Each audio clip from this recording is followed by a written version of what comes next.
My granddaughter recently told me that one of her friends said she doesn't believe in the Bible because, according to what she had heard, King James was homosexual and wrote the Bible. My granddaughter responded simply, believe in the Bible. That conversation reminded me of something important. Whether someone believes in the Bible or rejects it is their personal decision. But whatever conclusion we reach, we should at least build it upon accurate information rather than rumors, assumptions, or something repeated on social media. The King James Bible was a translation. Whatever King James, our personal relationships or sexual preferences may or may not have been is not the central issue here. The historical issue is the claim that King James wrote the Bible. He did not.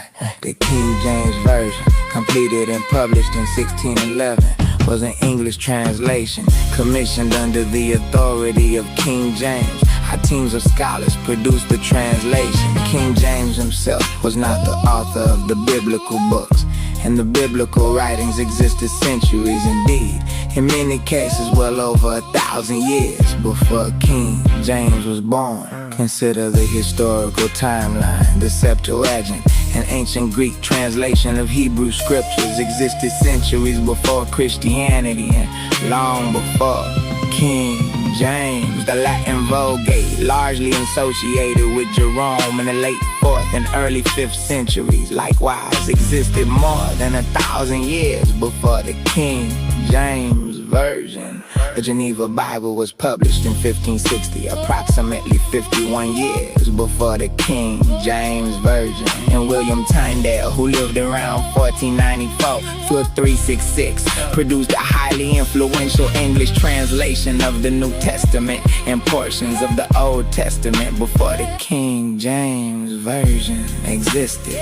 So when we say King James Version, the important word is version. It refers to a translation tradition, not a Bible creatively written by King James. Translation simply means rendering words or text from one language into another. Why this matters? This isn't about attacking someone's beliefs, sexuality, religion, or lack of religion. It is about distinguishing historical evidence from misinformation.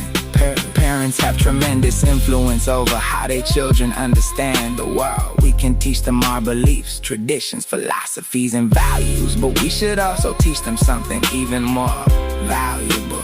Investigate, study, ask questions, check sources, think critically. Don't allow emotional dissatisfaction with religion or emotional attachment to religion to replace investigation. The word Bible ultimately comes through Greek biblia, meaning books. The Bible is therefore better understood as a collection or library of writings developed, transmitted, copied, translated, debated, and interpreted across many centuries and cultures. Their history is far more complicated and far more fascinating than saying King James wrote the Bible. The greater lesson, I look at existence this way. The universe is a university, Earth is a classroom, and all of us are students. We have lessons to learn throughout our lives, and sometimes the greatest danger isn't ignorance itself. It's becoming convinced that we already know everything. Be cautious of charlatans presenting themselves as unquestionable masters and teachers. A person can become so enchanted by the reflection of their own mind that they cannot recognize the limitations of their own thinking.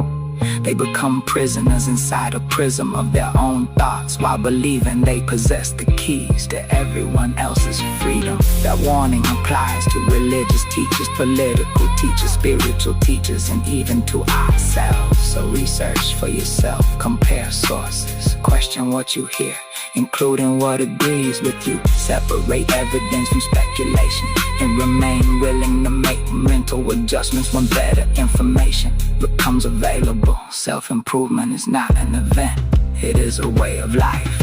Personal development requires us to continually examine our thoughts, correct our mistakes, expand our understanding, and demonstrate the power of putting better thinking into operation.